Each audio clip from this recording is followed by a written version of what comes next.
guys, and welcome back to The Thoughtful Therapist, a place with no prescriptions, no judgments, and just a place to think about how we think.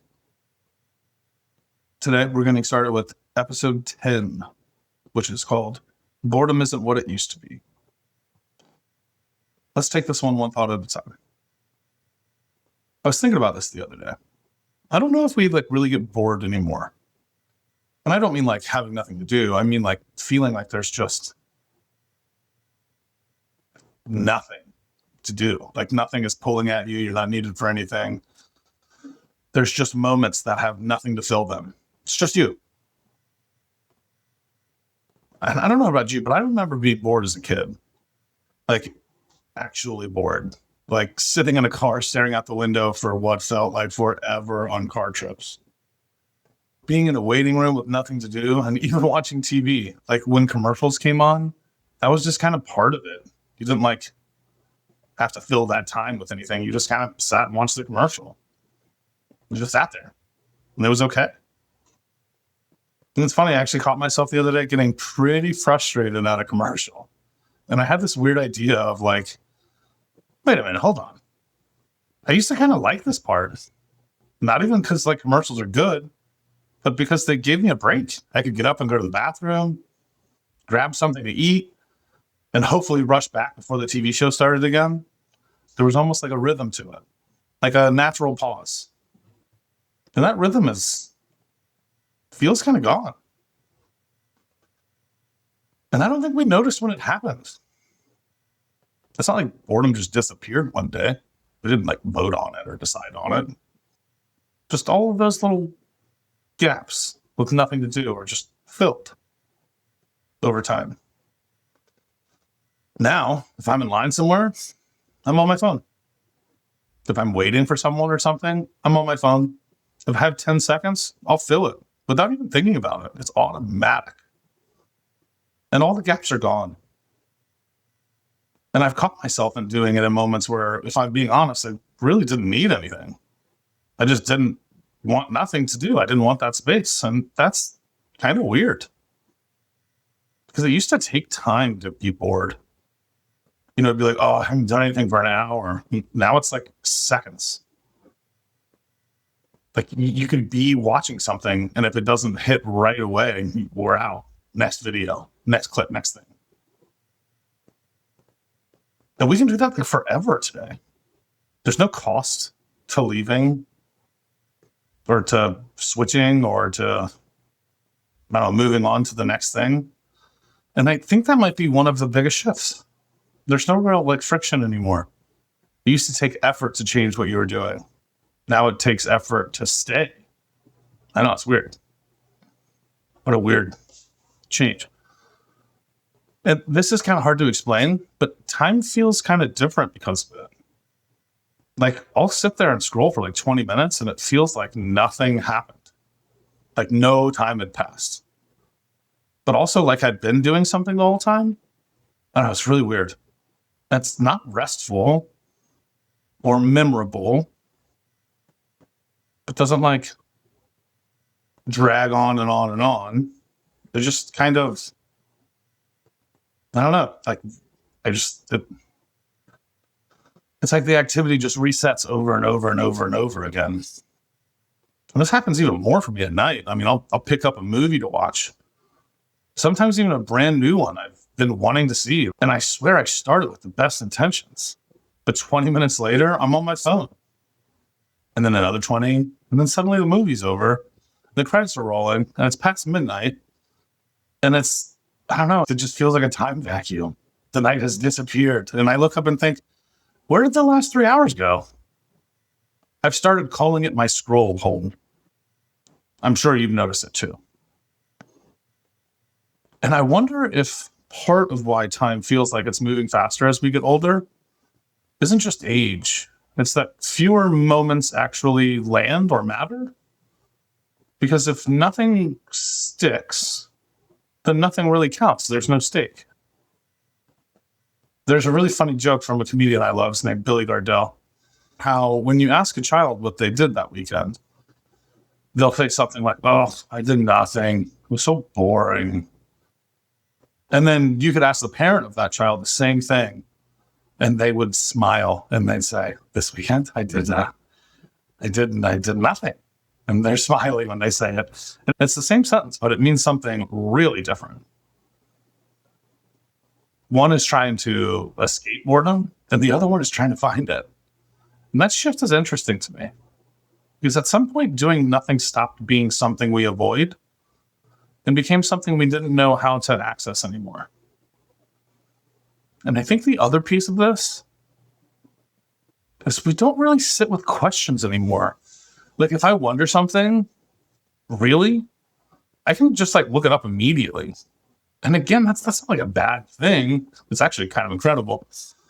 But there used to be this gap between not knowing and knowing. It was kind of annoying, kind of obnoxious. It kind of made you feel silly, but it like left you wondering and like hopeful that you'll find the answer one day. And you would sit and just kind of think about it and like guess. I don't know, talk to other people about it. Maybe even just be wrong for a while. And now it's just a question that we had. No answer, just the question. And it's funny, right? I remember I remember hearing this anecdote about that. Can't remember where it was from. But it was like, back in the day, I remember once I was trying to figure out where Leonard Skinner was from. I just didn't know. And I had that question for like 2 years until I met this girl wearing this big Leonard Skinner shirt. I went up to her and I said, "Hey, I've had this question forever," and found out from Florida. I don't know if that's actually where he's from, but and he was like, it was like the best moment ever because I finally had this answer that I've been wondering forever answered. Because there just wasn't an easy way to do that before. Anyway, I don't know if any of this makes us, like this technology stuff makes us smarter. I really don't. I don't think we're getting dumber either, though. But it does feel like maybe the more we know, the less we understand. We get all this instant access to facts and information, but we're skipping the slow process that actually turns that into a real understanding or any sort of wisdom. Because wisdom isn't just like knowing more stuff. It's the deeper synthesis that comes from reflecting on it, right? Sitting with it, struggling with it, connecting the dots over time, and kind of learning from being wrong for a little bit. When everything is instant, we gain raw knowledge, but we lose the patience, context, and judgment that build wisdom. And that process may have been doing more than we realized, because like I feel like boredom used to force something out of you. You'd imagine things, make things up, replay conversations, think about your life, even when you really didn't want to. It wasn't necessarily comfortable, but it did something.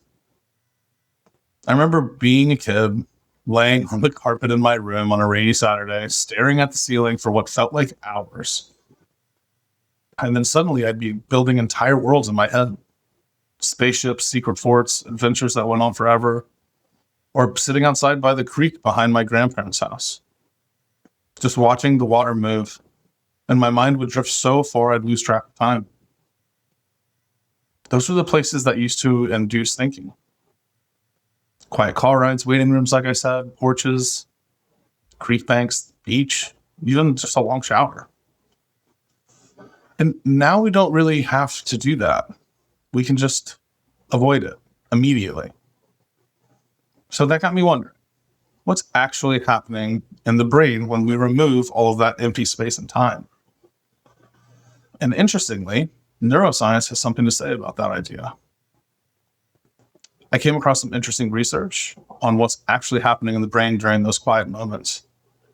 And it turns out there's something called the default mode network. Basically, the brain's compost bin. When we're bored or just letting our minds wander with no external stimulation, this network lights up. It's where a lot of self-reflection, pattern development, decompression, processing experiences of the day, planning for our future, and unexpected connections tend to happen. It's valuable thinking time that helps shape who we are and how we make sense of the world. But here's the thing.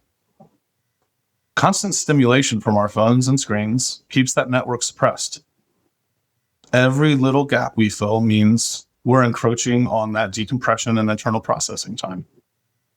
We're trading the slow internal work the brain needs for quick external hits.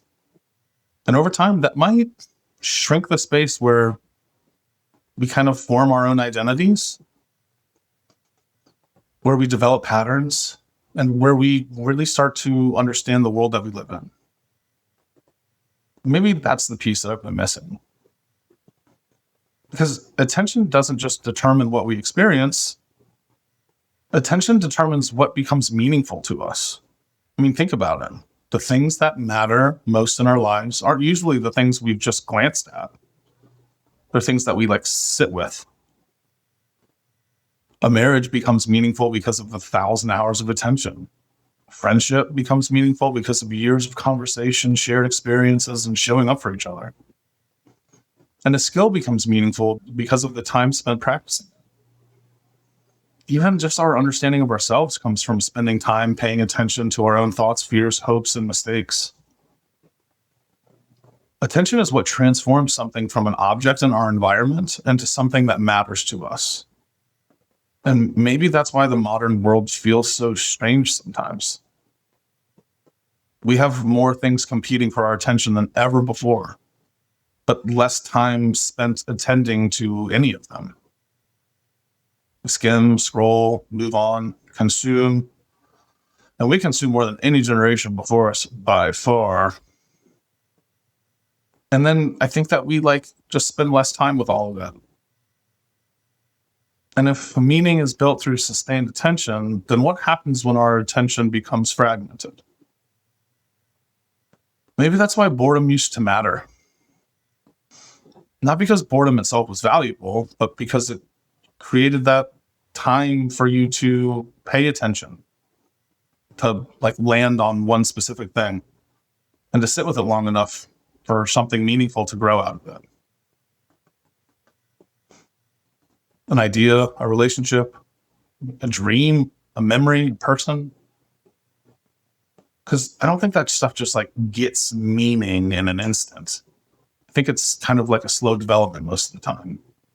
I think that development is just how much time and attention you give it. And I've been circling this idea for a while without realizing it, actually, because what is love if not sustained attention? Being present, spending time with someone, thinking about them when they're not there, listening, remembering, showing up. All those things that require our attention, just doing things for another person. Maybe this is why grief hurts so much. Because when someone passes, the attention doesn't stop. Our mind keeps returning to that person. We see something and we want to tell them about it. You remember a story, you hear a song, you pass a place they would have loved. That attention we give them continues, even when those conversations can't. I don't know, so maybe boredom is just unclaimed attention? Just that area and time before we decide what matters? And perhaps the opposite of boredom isn't stimulation, but maybe it's presence. And this hits especially close to home for me. And it's funny, actually, because I have ADHD, and I had it way before it was cool, back when they were still figuring out what meds even worked. I was the guinea pig. I tried them all for you guys, by the way. And it's weird, because I notice how much of the modern world is kind of catered to my energy now. I can handle multiple things at once. I actually need it sometimes. But for a lot of people who aren't wired the same way that I am, this is wild to watch. It's like a slow zombification. And I've noticed this in my own house sometimes. Someone will get deep into their phone and just kind of freeze in place,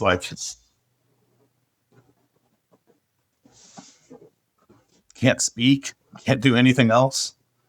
People will just lock up completely. I've seen it crossing the road. You're dude, you didn't even look. Do you even know where you're going? So for those of us with ADHD, or even for people who don't, but live in this constant stimulated world, our inability to tolerate any boredom at all seems to make kind of everything worse.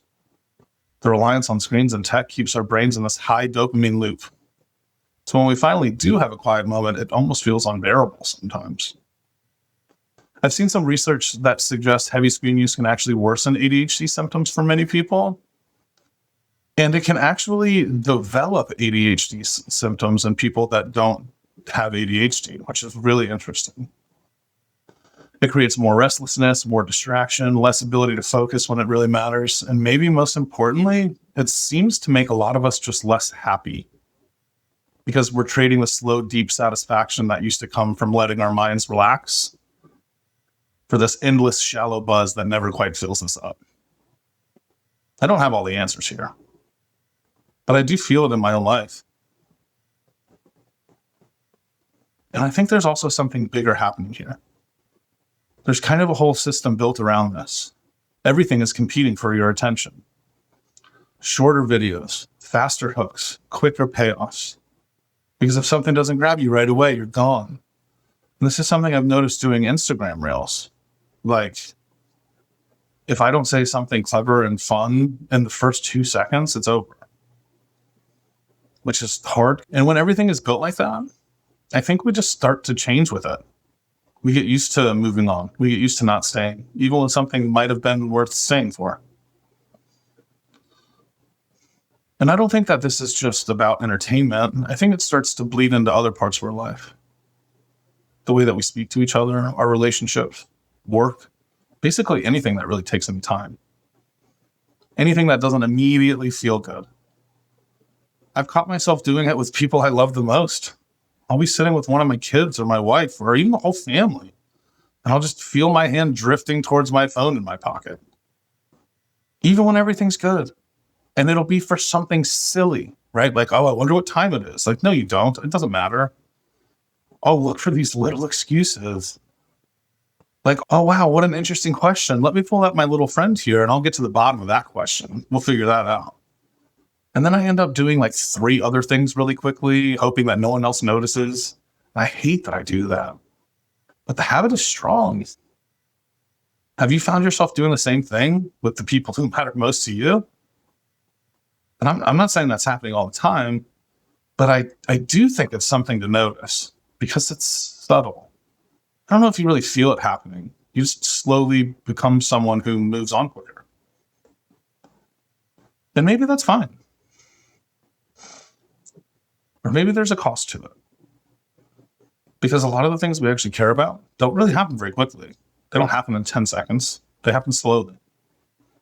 And those times where nothing else is going on. And if we remove those little moments, I don't know what happens to those things. I really don't. It kind of freaks me out. So maybe the question isn't, why am I bored? But what happens when I'm never bored? Because boredom might not have actually been the problem. And it might have just been time where important things could happen. Now, this isn't about getting rid of technology or going backwards. It's just something I've been thinking about. And I'm interested to see how AI plays into this, honestly, in the future. But there used to be these moments where nothing was happening. And in those moments, something cool might have been going on. Something might have been growing, an idea, a principle, a thought, a direction. And lately I've been trying to figure out how I can, I don't know how else to say, protect a little bit more of that time in my own life. Like, I have 2 kids under 6. I'm married. I have a job, this podcast that I'm working on. My days they're pretty full. I don't really have a lot of room to be bored, except late at night. And I'm a gigantic cinephile. So one of the best ways that I have to deal with boredom is putting on a good movie or a show. I think the stories kind of help me decompress and step out of reality for a little while, especially after therapy sessions. That can be very emotionally exhausting. And 3 years ago, I started playing D&D with a group of friends. I'm actually in 2 campaigns now, so I get at least 1 scheduled night a month of just silly, creative fun. And it's like a nice structured way to let my mind play and get to do so while socializing with friends and try to accomplish a group goal. And I don't know, I found it to be really nice. And it can be very slow. I still love it. And since settling into the Florida lifestyle here in Sebring, I've started taking the family on golf cart rides just around the neighborhood whenever they're up for it. Or just even going out by myself when they're not. There's something nice about cruising slowly with that hot, musty air and letting my thoughts wander while I'm on the golf cart. Plus, I spend at least 2 hours a week on the lawnmower. It may not seem relaxing to some people, but there's this instant gratification of taking something that's all like disheveled and wonky and making it look nice and pretty in just a few hours. It feels like a win that I get every week. And honestly, I think about things a lot. I kind of think them to death even. And I think that's why my wife suggested I start this podcast in the first place. I'm pretty sure it was her polite way of saying, oh, that's great, honey. Oh, yeah. Okay. So why don't you start a podcast with all these great ideas? Because I don't have time or interest for them. Thanks, babe. Good call. I've also been experiencing with a dopamine detox, which is basically trying to intentionally leave more empty time without filling them up right away. And I know the theory well, right? So we step back from the constant quick hits of stimulation so our brain can reset and maybe find greater levels in satisfaction and less immediate things. So I have tried some small versions of it, leaving my phone in another room for a while, going for a walk with nothing playing, no music, no nothing, sitting with my thoughts for 10 or 15 minutes. And honestly, it's really hard. Like really hard, especially lately. Life has been so chaotic, to say the least. And whenever everything feels overwhelming, those times, those boredom times can actually almost seem scarier than they used to. Because my mind wants to reach for something or anything just to fill that time. But I'm still trying, even if it's, we'll say, messy and inconsistent. I don't know if it's making any difference yet, but I'm curious about it. And so, like, when was the last time you let yourself truly be bored? No phone, no distractions, just time and space. What happened?